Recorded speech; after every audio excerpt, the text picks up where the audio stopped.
तो आप लोगों को थोड़ा सा शायद डिफिकल्टी पेश आती। ठीक है, जस्ट बिकॉज ये देखो ना, ये अब आपके पास अगर आप लेते हो ये डिक्रीजिंग फंक्शन ले लो, यहाँ से इंटरवल आपका शुरू हो गया।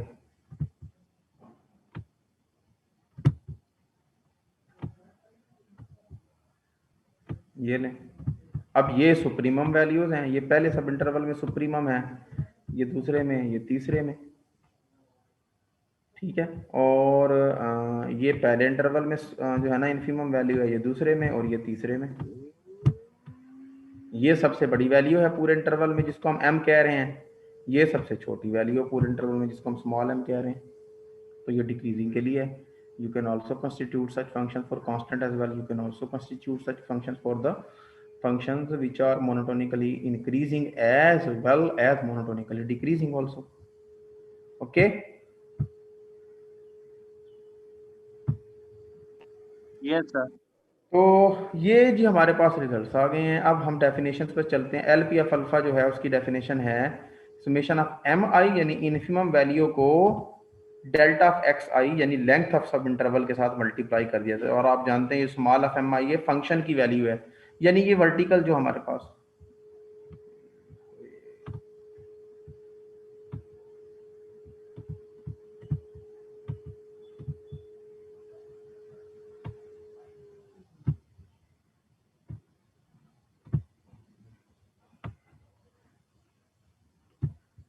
ये है m1, और ये m1 क्या होता है, y की वैल्यू होती है, ये y एक्सिस की वैल्यू, यानी ये आपके पास लेंथ है रेक्टेंगल की। और डेल्टा एक्स आई क्या होता है, वो ये होता है डेल्टा एक्स आई जो है, डेल्टा x1 ये होगा अब आपका, जिसको हम विड्थ ऑफ द रेक्टेंगल कह सकते हैं। तो लेंथ ऑफ रेक्टेंगल को विड्थ ऑफ रेक्टेंगल से मल्टीप्लाई करें तो एरिया ही आता है ना हमारे पास, तो वही कुछ हम यहाँ बना रहे हैं। क्लियर और नॉट? ये रिपीट करना भाई ये जो लोअर सम है कैसे बनाते हो, एक्चुअल एरिया निकालने का तरीका हमें आता नहीं था, तो हमने कहा रेक्टेंगल्स के एरिया निकालने के तरीके आते हैं, तो हम रेक्टेंगल्स बना लेते हैं। जब हम पार्टीशन डिफाइन करते हैं, जब ये पॉइंट लेते हैं, ये x0 लिया हमने, ये x1 लिया, ये x2 लिया, ये क्या है, पार्टीशन के पॉइंट्स हैं। और पार्टीशन में से कोई दो दो एक एक सब इंटरवल उठाते हैं, तो पहला पॉइंट, दूसरा पॉइंट, दूसरा पॉइंट, तीसरा पॉइंट, ये सब इंटरवल बन रहे हैं। अब इसमें हम क्या करते हैं, ये रेक्टेंगल नहीं बन गई हुई है, अब इसमें हुआ क्या है कि ये वाला एरिया स्किप हो गया असल में, ये वाला एरिया। लेकिन जैसे जैसे हम इसमें पॉइंट्स की तादाद बढ़ाते जाएंगे, ये जो लोअर सम से जो एरिया एक्चुअली एक्सक्लूड हो रहा है उसकी क्वांटिटी कम होती चली जाएगी, और हमारी रेक्टेंगल्स की मदद से जो एरिया हम कैलकुलेट कर रहे होंगे वो इस एक्चुअल एरिया के करीब तक जाता जाएगा। यही नहीं कर रहे होते हम? यस। तो ये जो मैं एम आई की वैल्यू कह रहा हूँ ना, ये एम आई असल में क्या होती है, ये लेंथ ऑफ रेक्टेंगल होती है, और डेल्टा ऑफ एक्स आई क्या है, ये विड्थ ऑफ रेक्टेंगल है। Okay, okay.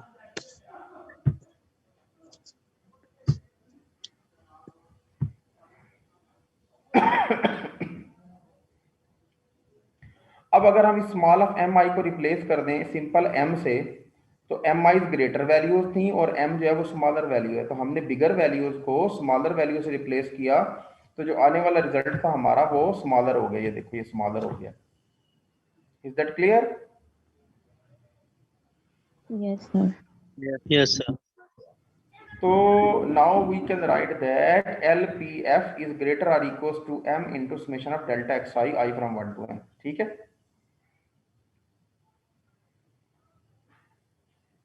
और इसी तरह से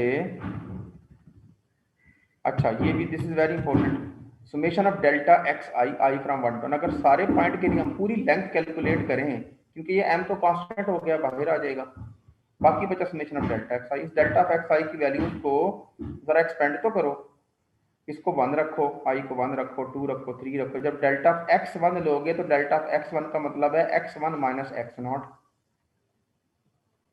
डेल्टा ऑफ x2 का मतलब है x2 minus x1, and so on. Delta of xn का मतलब है xn माइनस xn माइनस 1। अब अगर नोट करने वाली बात है वो ये है बेसिकली, ये देखें, ये x1 पॉजिटिव का, ये नेगेटिव का, ये x2 पॉजिटिव का, ये नेगेटिव का, ये x3 पॉजिटिव का, इधर से नेक्स्ट आपको नेगेटिव का नजर आ जाएगा। ये एक्स एन नेगेटिव का इससे पहले वाले हिस्से में पॉजिटिव के साथ और होगा, कैंसिल हो जाएगा। तो बाकी आपके पास अगर कुछ बचेगा तो पहले इंटरवल में से एक्स नॉट बचेगा और आखिरी इंटरवल में से एक्स एन बचेगा। एक्स एन प्लस की वैल्यू होगी, उसको हमने यहाँ से लिख दिया, और एक्स नॉट नेगेटिव की तो इसको तरतीब से लिखा। लेकिन हम जानते हैं जब हम पार्टीशन बनाते हैं ए बी इंटरवल की, तो ये जो एक्स एन है ये असल में बी होता है, और जो ये एक्स नॉट है ये असल में ए होता है। तो बी माइनस से आपके पास रिजल्ट आ गया। क्लियर? सर सर जी पार्टीशन में इंटरवल की लेंथ एक्स एन सब माइनस एक्स नॉट कैसे आया? हाँ जी,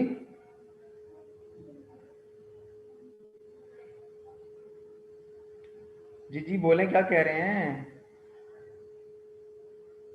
सर जी पार्टीशन में हर इंटरवल की लेंथ जो है वो सेम होना लाजमी है। किसने कहा है? उसके लिए जो है ना, वो जो फंक्शन आप यूज कर रहे हो तो उसका कंटिन्यूअस होना जरूरी होता है। सेम ले सकते हैं, लेकिन अगर आपके पास फंक्शन जो है, ये तो अभी हम इंटरवल पे उस पे ले रहे हैं ना, इंटरवल पे, तो इंटरवल तो हमेशा कंटिन्यूअस होता है।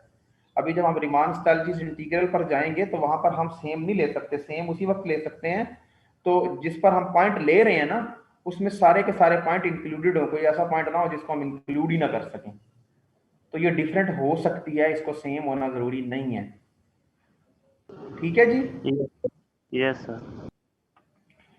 तो अल्टीमेटली 12 ये पता चला कि टोटल लेंथ जो होती है ना इंटरवल की, वो b माइनस ए होती है। जाहिर होती भी b माइनस ए, अगर टोटल इंटरवल आपका b टू a है तो उसकी जब सब इंटरवल्स की लेंथ्स बनाएंगे तो यही कुछ ही बनेगा।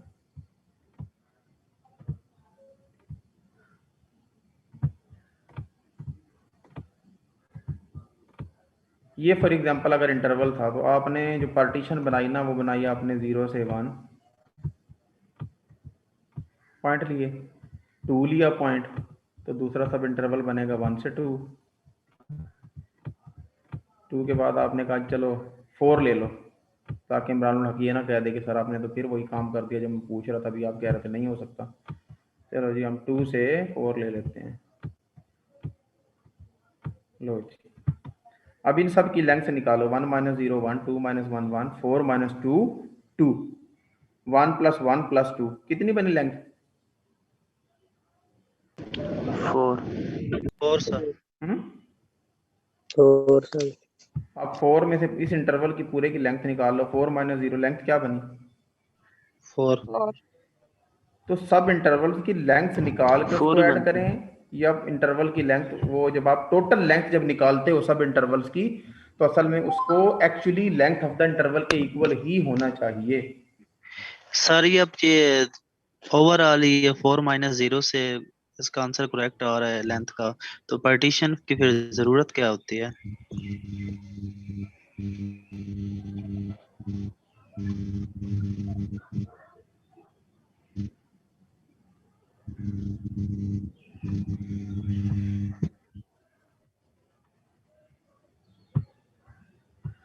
भाई पार्टीशन की जरूरत हमें इस समेशन ऑफ डेल्टा एक्स आई की वजह से नहीं पड़ी,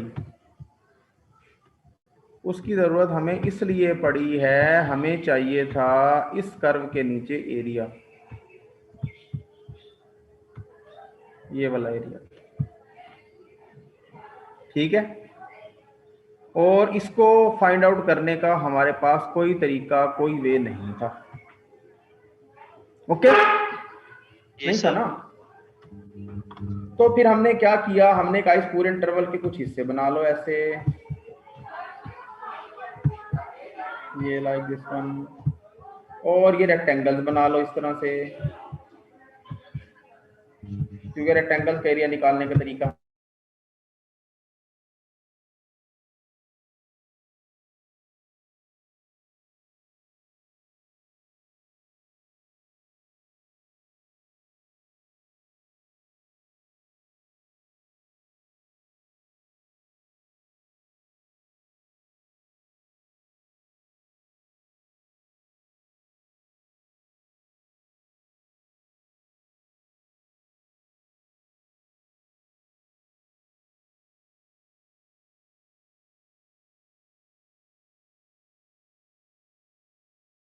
understand what I'm saying. Clear हो गई जी बात, पार्टीशन की जरूरत क्यों पड़ी है हमें जी? बोलो बेटा, बात क्लियर हो गई है कि क्यों जरूरत पड़ी है हमें पार्टीशन की? Yes sir. तो ये हमारे पास वैल्यूज आ गई। तो अब देखें, अगर हम इसको सिंप्लीफाई करके यहाँ पे वैल्यू सब्स्टिट्यूट करें तो L P F alpha greater equal to हो गया है m into B minus A से। इसी तरह से अगर आप अपर सम की डेफिनेशन को यूज करोगे यूपीएफ अल्फा की, तो कैपिटल ऑफ एम आएगा, एम आई आएगा, और कैपिटल ऑफ एम आई को जब एम से रिप्लेस करोगे तो रिजल्ट मजीद बिगर हो जाएंगे। कैपिटल ऑफ एम बाहर आ जाएगा, फिर आपके पास समेशन ऑफ डेल्टा एक्स आई बच जाएगा। चलो इसको करो जी प्लीज जरा, यूपीएफ की डेफिनेशन लगाओ।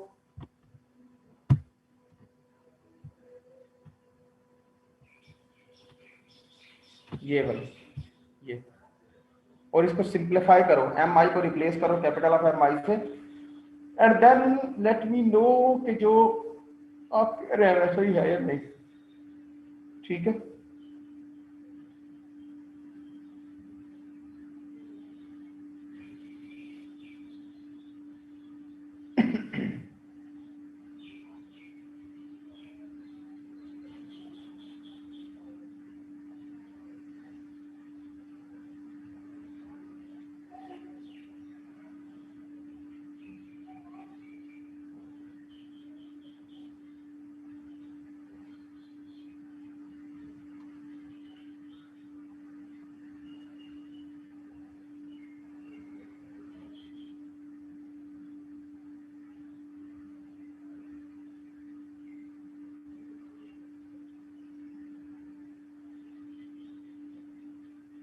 बोले जी, आती है ये वैल्यू जो उसने लिखी है?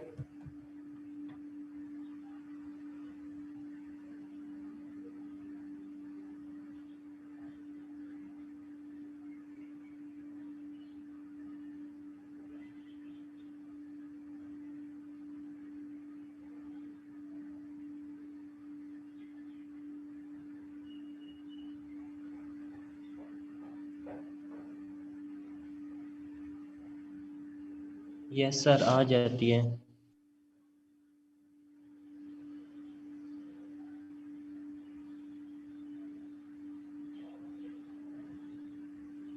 बाकी लोग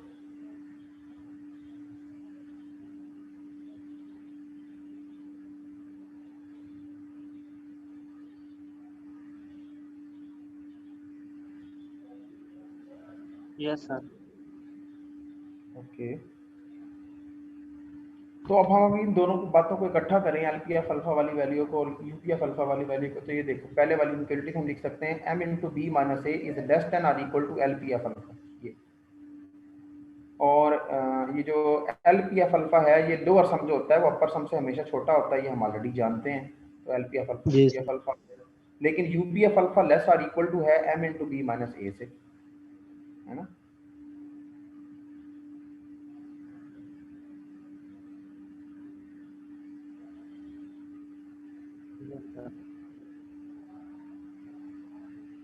जी यस सर। तो अगर ये रिलेशन होल्ड कर जाता है, तो अब अगर हम एक काम करें कि हम जो है वो सबसे पहले सुप्रीमम ऑफ द वैल्यू ले लें या infimum, whatever you likes to take actually ना, जो आप चाहते हैं वो ले सकते हैं।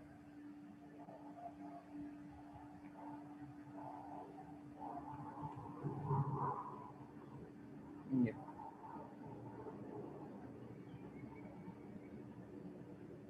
अब अगर देखो ना, जो ये जो अपर सम और लोअर सम जो है, यहाँ से तो ये प्रूव हो रहा है कि अपर सम और लोअर सम बाउंडेड है, क्योंकि लोअर सम और अपर सम की वैल्यूज इन दो कांस्टेंट के दरमियान ही रहती हैं। लेकिन हम ये भी जानते हैं कि जो रिमान इंटीग्रल्स हैं वो क्या होता है, वो तो supremum of LPF alpha upper Riemann integral होता है, infimum of LPF alpha lower Riemann integral होता है। तो अगर एक बार आप सुप्रीमम ले लें तो ये कांस्टेंट है, कांस्टेंट ही रहेगा। एलपीएफ का सुप्रीमम ले लें, once you can take the supremum of this, ठीक है जी, by taking the partition for U to be constant. इसको लिखना चाहिए हमें, for taking the partition P for U to be constant. U के लिए सिर्फ हमने इसको कांस्टेंट कंसिडर करना है, और एल को हम जो है ना वो वेरिएट कर देते हैं, ठीक है, तो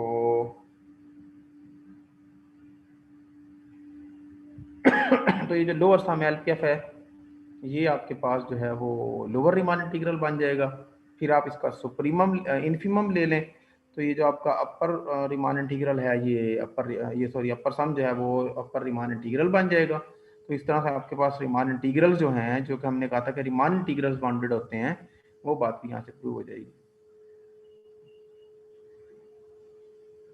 ठीक है, सर ये सबकी समझ नहीं आई, कैसे इन्फीमम लेने और सुप्रीमम।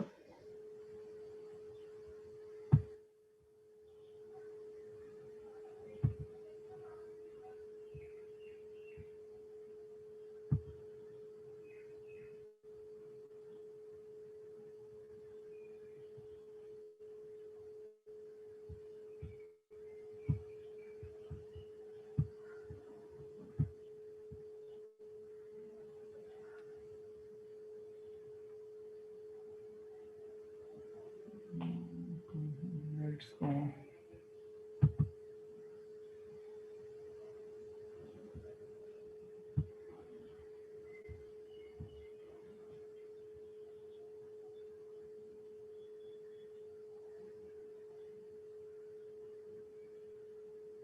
यहाँ पे भी नहीं आ रहा, मैंने सेंड किया था इसको, इसके हैंड रिटन नोट्स भी हैं चैप्टर के। मैं ये कह रहा हूँ आपसे,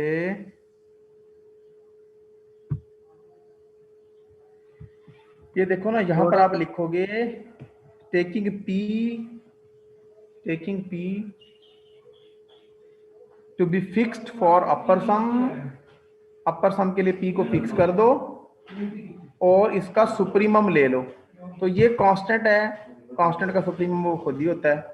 लोअर सम में जो पार्टीशन है ना P, ये कांस्टेंट पार्टीशन नहीं है, ये कोई फिक्स्ड पार्टीशन नहीं है, बल्कि हम ये कह रहे हैं कि ये वेरिएट कर सकती है और हमें सारी पार्टीशन के कोरस्पोंड इसका सुप्रीमम चाहिए। तो सुप्रीमम ऑफ लोअर सम क्या होता है, वो लोअर रीमान इंटीग्रल होता है, ऐसे ही है। और फिर जब ये कांस्टेंट आ गया, ये P जो है ये फिक्स है, ये भी इस तरह से अपर सम भी कांस्टेंट बन गया, क्योंकि हमने कहा था अपर सम के लिए P को फिक्स कर लें। और ये जो M है हमारे पास, ये भी कांस्टेंट था, तो ये भी सुप्रीमम के लिए कांस्टेंट ही रहा। अब आप कहें taking all possible partitions for the upper sum and applying the infimum of the value. अब ये कांस्टेंट बन चुका है, क्योंकि ये आपके पास लोअर रीमान इंटीग्रल बन जाएगा, और जब इसमें P को हम वेरिएट करेंगे और पार्टीशन को वेरिएट करेंगे, तो ये जो अपर सम है ये आपके पास अपर रीमान इंटीग्रल बन जाएगा। ठीक है, ये क्या बनेगा, ये अपर रीमान इंटीग्रल बन जाएगा। तो इस तरह से ये इंटीग्रल्स आपके पास जो है ना वो बाउंडेड हो जाएंगे। इज दैट क्लियर और नॉट? उसने डायरेक्ट यहाँ से लिख दिया है, वो कहता है कि ये जो अपर सम और लोअर सम बाउंडेड हैं, तो लिहाजा क्या होगा, this shows that upper and lower Riemann integrals are also defined for every bounded function. उसने तो इसी पे बेस कर दिया, लेकिन असल में तो यहाँ पर हमें लोअर रीमान इंटीग्रल और अपर रीमान इंटीग्रल पेयर करवाने चाहिए थे, और वो ऐसे ही होंगे जैसे मैंने अभी आपको बोला है। Okay, yes sir.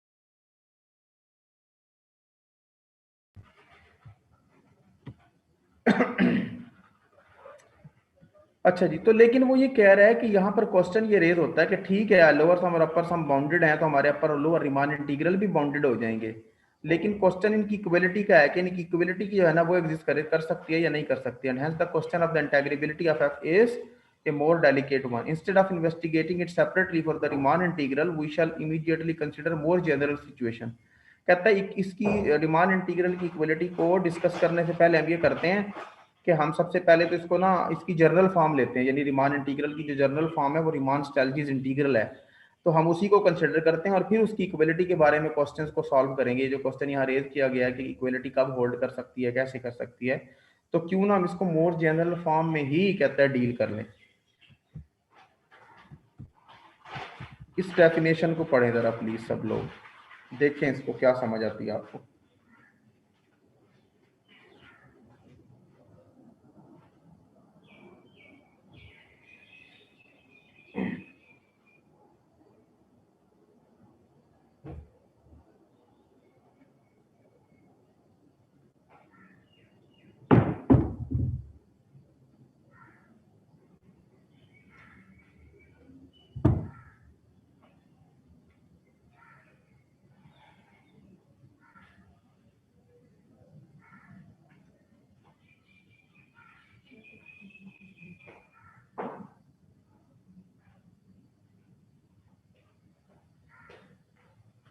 वो उसके साथ क्या मुझे दूसरा रखा था, दूध चीनी कोई नहीं ना मिली, वो कहते चीनी मुझे मिली नहीं, तो अभी ठहर के जाता हूँ।